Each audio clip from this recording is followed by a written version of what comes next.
स्वागत आहे तुमचं अधिराज रेसिपी या आपल्या यूट्यूब चॅनलमध्ये। तर आपण आज अंडा बिर्याणी बनवणार आहोत।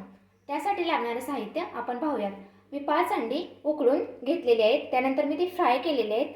त्यानंतर 2 कांदे घेतलेले आहेत मी, त्यानंतर 1 कांदा मी फ्राय करून घेतलेला आहे। त्यानंतर मी अद्रक, लसूण आणि मिरचीची पेस्ट घेतलेले, त्यानंतर कोथिंबीर घेतलेले, त्यानंतर दही घेतलेले, एक लिंबू घेतलेले, हळद, त्यानंतर जिरे घेतलेले आणि बिर्याणी मसाला घेतलाय। बिर्याणी मसाला तुम्ही कोणताही वापरू शकता तुमच्या आवडीनुसार। त्यानंतर मी 3 वाटी तांदूळ घेतलेले आहेत, मी ते अर्धा तास भिजत ठेवले होते। त्यानंतर मी 2 टोमॅटो घेतलेले आहेत आणि खडे मसाले घेतलेले आहेत। खडे मसाल्यामध्ये मी लवंग, वेलची आणि दालचिनी घेतलेले, त्याचबरोबर मीठ घेतलेले आहे। चला तर सुरू करूयात आपली रेसिपी। तर मी प्रेशर कुकरमध्ये बनवणार आहे बिर्याणी, झटपट होते आणि छानही लागते। तर मी तेल गरम करायला ठेवलेले आहे कुकरमध्ये, त्यामध्ये मी खडे मसाले टाकते।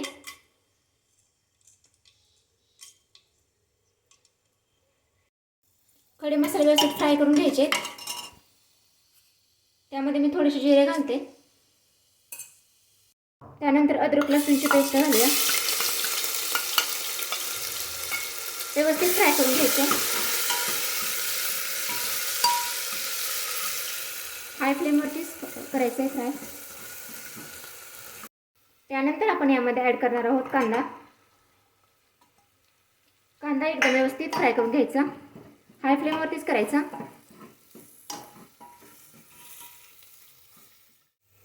तर तुम्ही पाहू शकता मी 2 ते 3 मिनिट कांदा परतून घेतलेला आहे चांगला। त्यानंतर आपण यामध्ये ॲड करूयात टोमॅटो।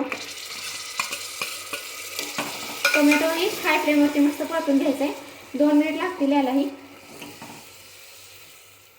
तर तुम्ही पाहू शकता टोमॅटो मी व्यवस्थित परतून घेतलेले आहे। त्यानंतर मी यामध्ये 1.5 चमच हळद मिक्स करते,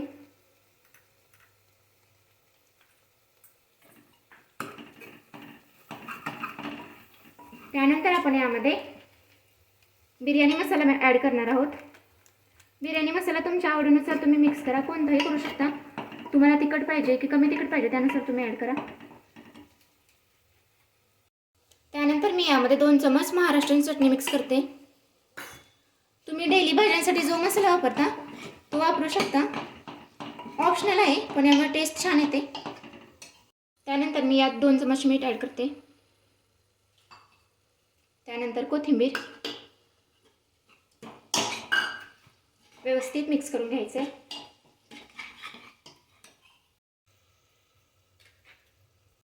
त्यानंतर मी यामध्ये 2 चमच दही ॲड करते, दही फ्रेशच घ्यायचं। सर्व मिक्स करून घ्यायचं आहे आपण एकदा मीडियम फ्लेमवरती। त्यानंतर मी यामध्ये पाणी ॲड करते। तर पाणी तुम्ही जो कोणता तांदूळ घेताय त्यानुसार ठरवा, प्रत्येक तांदळासाठी पाण्याची क्वांटिटी वेगवेगळी लागते। त्यानंतर मी यामध्ये अर्धा लिंबू पिळून घेते, यामुळे काय होतं बिर्याणी चिकट नाही होत, भात होतो, त्यामुळे तुम्ही लिंबू नक्की वापरा। तर तुम्ही पाहू शकता पाण्याला उकळी आलेली आहे। तर आपण यामध्ये तांदूळ घालून घेऊयात।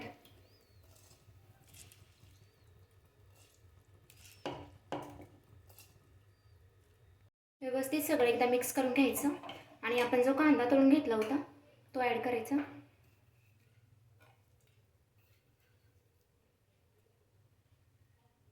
त्यानंतर आपण यामध्ये उकडलेली अंडी ॲड करूयात।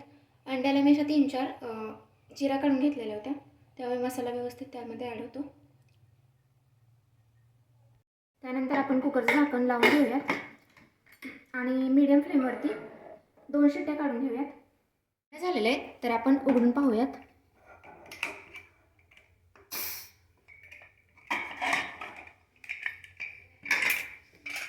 तुम्ही पाहू शकता आपली बिर्याणी तयार आहे, मस्त दिसते, कलरही छान आलाय। तर खूप छान लागते, तुम्ही ट्राय करा। आणि आमची रेसिपी आवडली असेल तर चॅनलला नक्की सबस्क्राईब करा। धन्यवाद।